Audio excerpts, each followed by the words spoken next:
साहिब बंदगी सतनाम। सभी भक्तों को प्रेम भरी साहिब बंदगी सतनाम।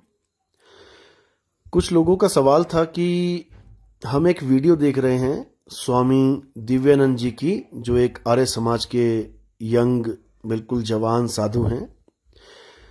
तो उन्होंने एक वीडियो में बोला कि जो इंसान संस्कृत को सही से उच्चारण नहीं कर सकता, संस्कृत भाषा को सही से बोल नहीं सकता, वो क्या जाने कि उस वेद में, संस्कृत भाषा के वेद में क्या लिखा है क्या नहीं लिखा है।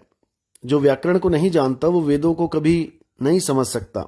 और उससे भी बड़ी बात जो बोली वो बहुत ही दिल को छूने वाली बात है और जो 101% बिल्कुल सत्य है। क्या बोला उन्होंने कि वेदों का व्याख्या वही कर सकता है जिसने उस परम तत्व को पा लिया है, जिसने परमात्मा का साक्षात्कार कर लिया है, जिसने उस तत्व ज्ञान को प्राप्त कर लिया है, उस परम तत्व को जान लिया है। केवल वही वेदों को सही से समझ सकता है और सही से उसकी व्याख्या कर सकता है। बहुत ही सुंदर वाक्य था, क्योंकि आज के जमाने में वो लोग वेदों को खोल के बैठ गए हैं जो वेदों का वाह भी नहीं जानते, जो परमात्मा का पा नहीं जानते, जो आत्मा का आ नहीं जानते। लेकिन सवाल यह भी बनता है कि उन्होंने कहा कि जो रामपाल इन वेदों को पढ़ना तक नहीं जानता सही से, वो इसकी व्याख्या कैसे कर रहा है। तो मेरे भाइयों, मैं आपका भ्रम तोड़ देता हूं। ये वेदों का जो ज्ञान इस पुस्तक ज्ञान गंगा में लिखा है, जो कुरान का ज्ञान इस पुस्तक ज्ञान गंगा में लिखा है, ना तो रामपाल जी महाराज को वेदों का ज्ञान है, मतलब संस्कृत भाषा का ज्ञान है, और ना ही उनको कुरान यानी कि अरबी भाषा का ज्ञान है। नहीं तो एक पन्ना पढ़वा के देख लो, उस एक पन्ने में इतनी गलतियां हो जाएंगी जितना एक छोटा सा बच्चा भी नहीं करेगा। इसमें उनकी कोई बुराई नहीं कर रहा हूं मैं उस बात को जाहिर कर रहा हूं कि आखिर ये ज्ञान उनके पास आया कहां से। तो भाई, अगर इसको जानना है तो एक बार कबीर मंसूर पढ़ लो, समझ जाओगे।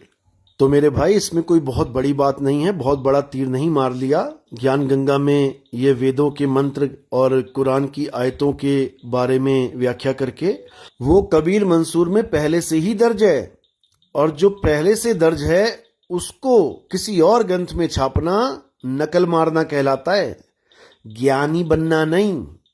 तो ये नकल मार के कबीर मंसूर से जो कुरान की आयतों और वेदों के श्लोकों का जो नकल मार के इन्होंने जो छापा है, इससे ये ज्ञानी सिद्ध नहीं होते बल्कि नकलची सिद्ध होते हैं। तो इस ज्ञान गंगा में जितना भी ज्ञान है वो किसी और ग्रंथों से चुरा चुरा के छापा गया है। इसमें अपना खुद का कोई ज्ञान नहीं है, कोई भी ज्ञान, अपना अनुभव ज्ञान नहीं है। ये केवल कागजों का लेन देन है, इधर से कॉपी उधर से पेस्ट, इधर से कॉपी उधर से पेस्ट। और आप कबीर सागर पढ़ेंगे, अनुराग सागर पढ़ेंगे, कबीर मंसूर पढ़ेंगे तो ज्ञान गंगा से भी ज्यादा ज्ञान मिलेगा। वो सागर है, सागर, कबीर सागर। सतनाम।